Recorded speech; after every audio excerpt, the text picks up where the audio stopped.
Here in Alaska, the weather can be unpredictable, the terrain rugged, and the politics downright nasty. Many here are looking to blame the state's first female governor, Sarah Palin. She's Alaska's most popular governor, and she prides herself on playing tough. They say the difference between a hockey mom and a pit bull? Lipstick. Some Alaskan lawmakers say this hockey mom turned governor is a pit bull. Bold, outspoken, gutsy. But critics say she's also stubborn and so aggressive she will step on anyone in her way. Political analysts refer to the body count of Palin's rivals. Are people afraid of her? Were legislators, lawmakers afraid of her? I got that feeling that they were somewhat intimidated. Like Governor Palin, Alaska's Senate President Lyda Green is a Republican. And yet Green decided not to run for another term because of differences with the governor. She admits Palin may be charming, but says she governs like a one-way street. Disagree with her and you're done. She takes it personally. State Representative Les Guerra, a Democrat, says Palin sees things in black and white and is more interested in press coverage than policy. She's not that kind of leader who rolls up her sleeves and says these are the policy issues that matter and this is how it should be crafted. She tends to leave that to other people. Guerra believes Palin is exaggerating her accomplishments. At the convention, Palin implied she got construction started on a natural gas pipeline here.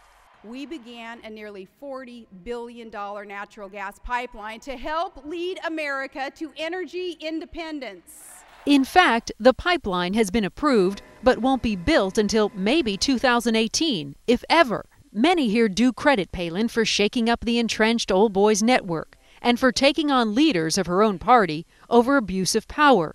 She passed ethics reform after an FBI fundraising probe of Alaskan legislators, although lawmakers from both parties say reform had been in the works long before Palin took office. Is she the one who saved Alaska from corruption? That would be a huge stretch. Republican pollster Mark Hellenthal says Palin has done well for the state.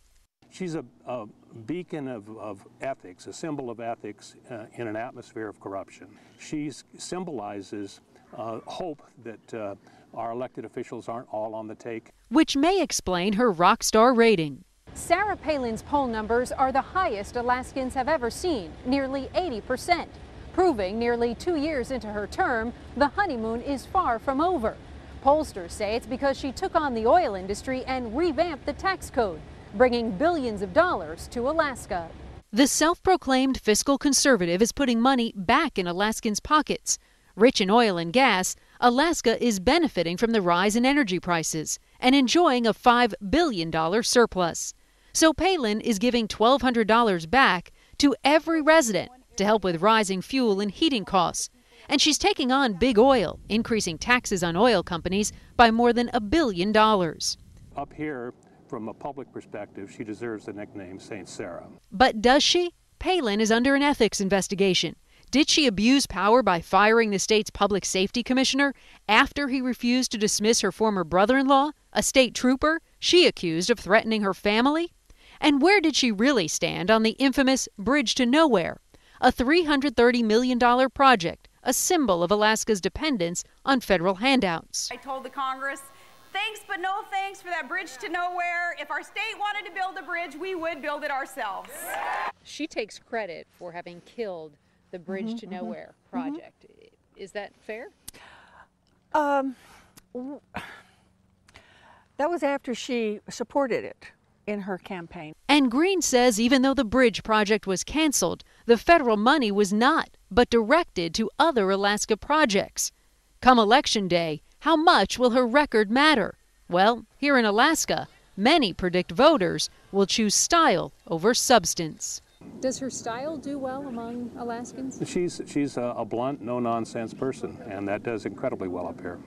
Another accomplishment Sarah Palin has been touting is the sale of the governor's jet on eBay. She talked about it at the convention. Well, that wasn't the whole story. She did put the jet up for sale on eBay, but it didn't sell. It did sell just about 8 months later. An Alaskan businessman bought it for $2.1 million, about $600,000 less than it was valued at. Well, John McCain, at one of his most recent campaign stops in Wisconsin, was touting that as one of her accomplishments as well, saying she sold the jet on eBay for a profit. Well, that sounds good, but it's not true.